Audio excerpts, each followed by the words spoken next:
مطلب میں نے ایسا نہیں کہا کہ آپ مت آئے، آپ بھی آیا کریں نا، ماہین منمناتے ہوئے وضاحت دے رہی تھی۔ ہاں سمجھ گیا ہوں، چلو پھر کل ملاقات ہوگی۔ ہادی نے الوداعی کلمات کہتے ہوئے کال بند کی اور فائل اٹھا کر آفس سے باہر نکل گیا، جبکہ ماہین ابھی بھی چہرے پر کئی رنگ سجائے اس کے لہجے ہی کو محسوس کر رہی تھی۔ اس کے بعد اگلے دن سعد واقعی میں چھٹی پر گھر آ چکا تھا، اور سعد کی حالت دیکھ کر تو گھر میں موجود ہر شخص کو ہی حیرت کا جھٹکا لگا تھا۔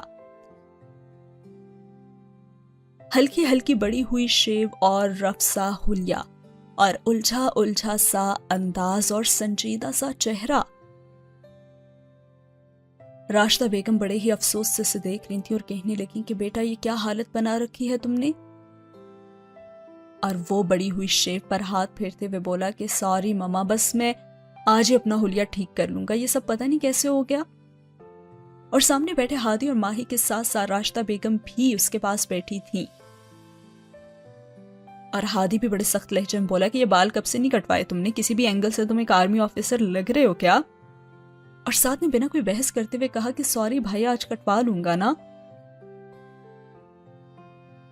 اور پھر سعدیہ بیگم کہنے لگیں کہ آتے یا سب تفتیشی آفیسر کی طرح تم لوگ شروع ہو گئے، سانس تو لینے دو میرے بیٹے کو۔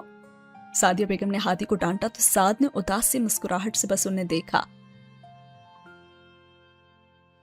حیدر بھائی جیسے بیٹے کو کھو کر بھی وہ کیسے اتنی ہمت کا مظاہرہ کر سکتی ہیں، وہ خود سے سوال کر رہا تھا۔ اور پھر راشدہ بیگم اٹھی اور کہنے لگیں کہ میں چائے بناتی ہوں تم لوگوں کے لیے۔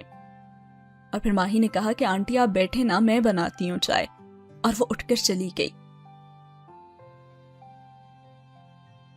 اور اب چونکہ ہادی کو کسی نہ کسی طرح سے دعا کے ٹاپک کو چھیڑنا تھا تو وہ کہنے لگا، ہاں ماما اب ویسے بھی آپ تھک جاتی ہیں نا، اکیلے کام بھی نہیں کر سکتی، اس لیے گھر میں کسی نہ کسی کی تو ضرورت ہے نا۔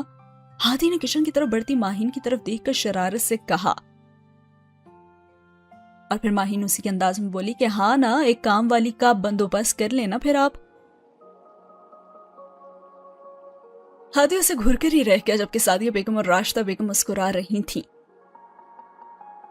اور ہادی نے اس امید سے اب سعد کی طرف دیکھا کہ شاید وہ بھی کچھ بولے، کوئی شرارت بھرا جملہ یہی کہہ دے کہ ہاں بھائی میری کرا دے شادی، جیسے کہ سعد پہلے کہتا تھا۔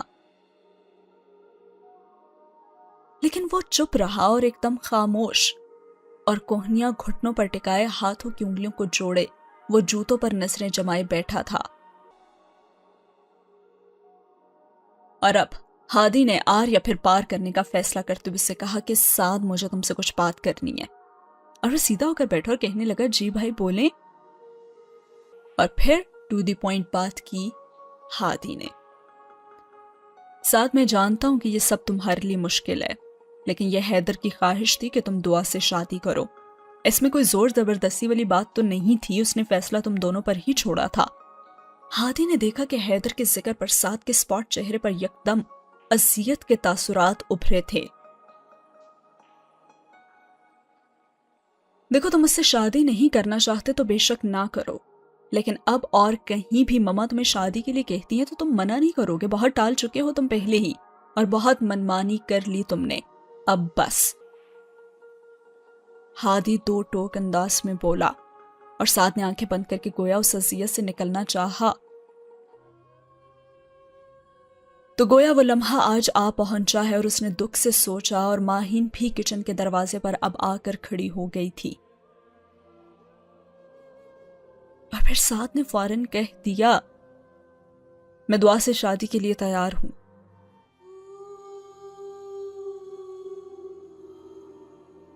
اور سعد کے الفاظ پر تو ہر شخص کا دل ایک لمحے کو تھما تھا، اور سعدیہ بیگم نے آنکھیں بند کر کے گویا اذیت کو دبانا چاہا۔ حیدر کی آخری خواہش پوری ہونے جا رہی تھی، لیکن پھر بھی کہیں نہ کہیں ان کے دل کو تکلیف ہو رہی تھی۔ راشدہ بیگم نے آگے بڑھ کر سعد کا ماتھا چوما اور کہا میں جانتی تھی کہ تم حیدر کا مان رکھو گے۔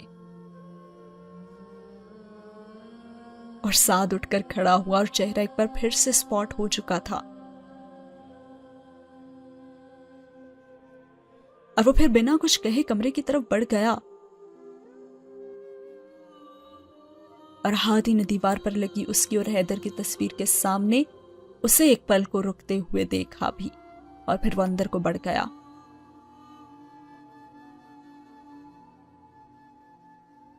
تم نے ہم سب کو ایک عجیب آزمائش میں ڈال دیا ہے حیدر، ہادی سوچ کر رہ گیا، اور ہادی کا تو اپنا دل بوجھل ہو رہا تھا، اور اس نے صوفے کی پشت سے ٹیک لگا کر آنکھیں بند کر لیں، اور یہاں پہ ہوا یہ سین ختم۔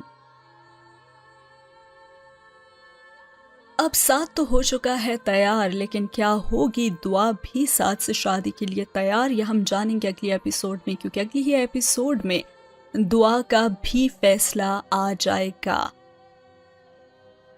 تو آپ کو کیا لگتا ہے؟ کامنٹ سیکشن میں مجھے ضرور بتائیے گا کہ کیا واقعی دعا مان جائے گی ساتھ کے لیے، اور کیوں نہیں مانے گی؟ کیونکہ دھڑکتا حیدر کا دل ابھی بھی موجود ہے ساتھ کے پاس۔